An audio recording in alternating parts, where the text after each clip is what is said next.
কি দেখে বোঝা যাচ্ছে কি হয়েছে?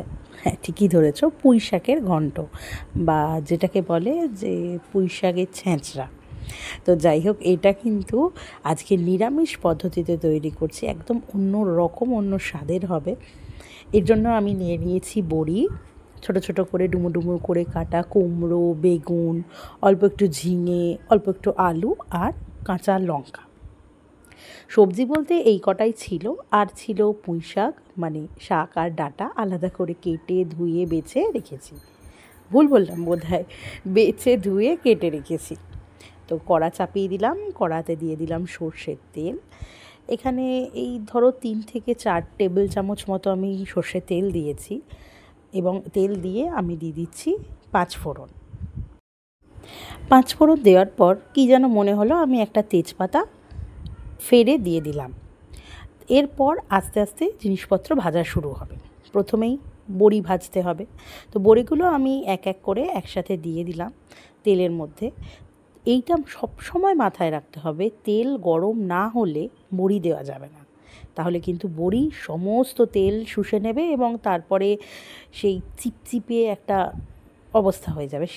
সেগুলো খেতে একদমই ভালো লাগে না, মুখে পড়লে তেল চিটচিটে লাগে। তো এই রকম, যেমন দেখো আমি গরম, পুরো ধোয়া ওঠা গরম তেলেই বড়িগুলো দিয়েছি, যাতে বড়ির মধ্যে তেল একদমই ঢোকেনি, অথচ বড়িগুলো ভাজা হয়ে গেছে। বড়িগুলো খুব বেশি লাল করে ভাজবো না, হালকা হালকা লালচে হবে এবং কাঁচা গন্ধটা চলে যাবে, ততটাই ভাজবো। এরপর ওই তেলেই আমি এক এক করে সবজি দেব। এক্ষেত্রে বলে রাখি, আমি আলাদা আলাদা করে সবজিগুলো ভাজিনি, এক এক করে পরপর ভেজেছি, যেগুলো যেমন সময় লাগে ভাজতে বা সেদ্ধ হতে সেই রকমভাবেই পরপর দিয়েছি। যেমন ধরো আলুটা একটু সময় লাগে ভাজতে, আলুটা আগে দিয়েছি। তারপর পুঁই ডাঁটাগুলো দিয়েছি, যেগুলো একটু মোটা মোটা ছিল, সেগুলো দিয়ে নিয়েছি, সেগুলোও ভাজতে হবে। এবার তোমরা এই জিনিসটা খেয়াল করবে, যদি সরু ডাঁটা হয় তাহলে ঢাকা চাপা দিয়ে ভাজার কোনো প্রয়োজন নেই, কিন্তু এক্ষেত্রে আমার মানে ডাঁটাগুলো কিছু কিছু গোড়ার দিকেও ছিল, ওই জন্য একটু মোটা ছিল, ওই জন্য আমি ঢাকা চাপা দিয়ে দিয়ে ভেজেছি, যাতে খুব একটু তাড়াতাড়ি সিদ্ধ হয়ে যায় বা প্রসেসটা একটু তাড়াতাড়ি হয়ে যায়। এবার দেখবে, এইটা পুঁই শাকের একটা অদ্ভুত জিনিস আমার খুব ভালো লাগে, যে যত রান্না হয় একটা আলাদাই দেখতে লাগে, সেই আলাদা একটা গ্লেজ দেয় এবং অন্য রকম লাগে। এবার আস্তে আস্তে দিয়ে দিলাম কুমড়োটা। জানি কুমড়ো গলে ঘ্যাঁট হয়ে যাবে, এটা তো ঘ্যাঁটই হচ্ছে। যাই হোক, তাও কুমড়োটা যেহেতু একটু শক্ত দিকে ছিল, তো সেই কারণে আমি কুমড়োটা এখন দিয়ে নাড়াচাড়া করছি, এবং মাঝে মধ্যেই ঢাকা দিয়ে দিতে হবে। যেমন বললাম, ঢাকা চাপা দিয়ে দিয়ে এই রান্নাটা করতে হবে, যাতে আলু, ডাঁটা, কুমড়ো এবং বাকি সবজিগুলো সিদ্ধ হয়। এরপর আমি আন্দাজ মতো নুন দিয়ে নিলাম। এক্ষেত্রে আমার ছোটো চামচের 1 চামচ আর একটুখানি লেগেছে। নুনটা দিলাম এখন এই কারণেই, কারণ আগে দিলে জল কেটে যেত ডাঁটা থেকে, তো আমি এখনই দিয়ে দিলাম। এরপর দিয়ে দিচ্ছি একটুখানি হলুদ গুঁড়ো, এই ধরো 1 টিস্পুন মতো, তার থেকেও একটু কম। আচ্ছা, তারপরে আমি এক এক করে যা যা আমাদের চিরাচরিত মশলা থাকে সেগুলো দিয়ে দেব। যেমন অল্প একটু আমি কাশ্মীরি লঙ্কা গুঁড়ো দেবো, কারণ আমার বাড়িতে শুকনো লঙ্কা গুঁড়ো ব্যবহার হয় না। এক্ষেত্রে বলে রাখি, তোমরা যদি শুকনো লঙ্কা খাও, ফোড়নে তোমরা শুকনো লঙ্কা দিতে পারো, অথবা শুকনো লঙ্কা গুঁড়োও দিতে পারো। যাই হোক, আস্তে আস্তে দেখো ঢাকা চাপা দিয়ে ভাজতে ভাজতে কিন্তু তেল কিন্তু ছেড়ে আসছে, দেখতে পাচ্ছ চারদিক দিয়ে কিন্তু তেল বেরোচ্ছে, মানে সুন্দর ভাজা হচ্ছে সবজিগুলো আস্তে আস্তে। আচ্ছা, এবার একটু তেল তো হলো, জল কেটে যাবে বলে তার জন্য আমি একটু ঝিঙে দিয়ে দিলাম। এবার অনেকে এটাকে স্কিপ করতেও পারো, আমি যেহেতু জিনিসটাকে একটু বাড়াতে চেয়েছি, এবং সচরাচর কী হয়, ছেঁচড়া বা ঘ্যাট চচ্চড়িতে একটু সবজি সব ধরনের হলে ভালোই হয়, বাড়িতে যা থাকবে দিয়ে দেবে, কেউ ভাববে না কিছু, সবাই খেয়ে নেবে। যাই হোক, এইসব গল্প করতে করতে আমি মাঝখানে আদা কাঁচা লঙ্কা বাটা ছিল, সেটা আমি দিয়ে দিয়েছি, এই ধরো 1 টেবিল চামচ বা তার থেকে একটুখানি কম। ওই যে বলেছিলাম শুকনো লঙ্কা গুঁড়োর কথা, এখানে আমি কাশ্মীরি লঙ্কা গুঁড়ো ব্যবহার করেছি, এই যে এখন দিয়ে দিলাম। এরপর একটুখানি ধনে গুঁড়ো আর অল্প একটুখানি জিরে গুঁড়ো আমি দিয়ে আবার নাড়াবো। এক্ষেত্রে তোমরা বাটা মশলাও ব্যবহার করতে পারো, সেক্ষেত্রে স্বাদ অতুলনীয় হবে। আমার কাছে এখন এই অবস্থায় ছিল না বাটা মশলা, সেই কারণে আমি বাটা মশলা দিইনি।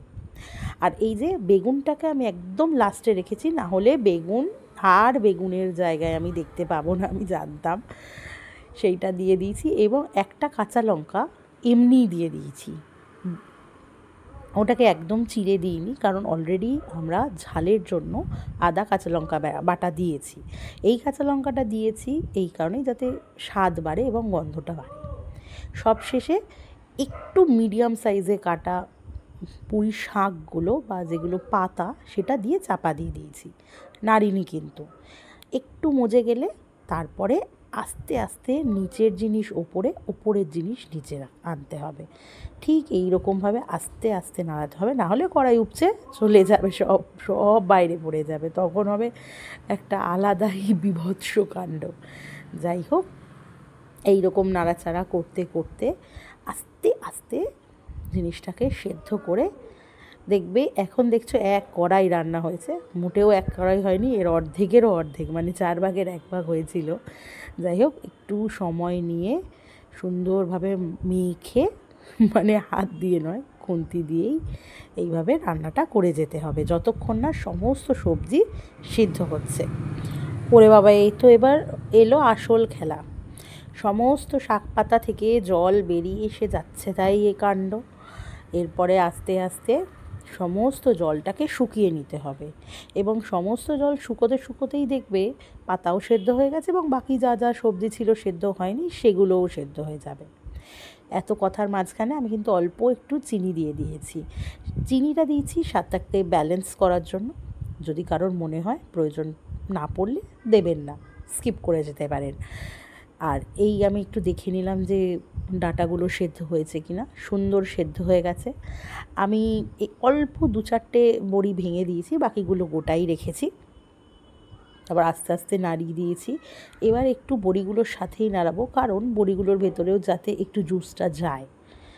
জুস মানে বললাম বলে ভাববেন না যে অরেঞ্জ জুস বা অন্য কিছু, এটা হচ্ছে মশলাটা যায়।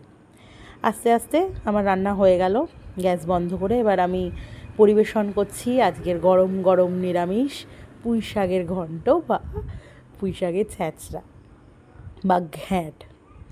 আপনারা কিভাবে রান্না করেন সেটাও আমাকে জানান, আর ভালো লেগে থাকলে অবশ্যই কমেন্ট করবেন। এরপরে কিন্তু একদিন আমিষ করব, বেশ রগরগে।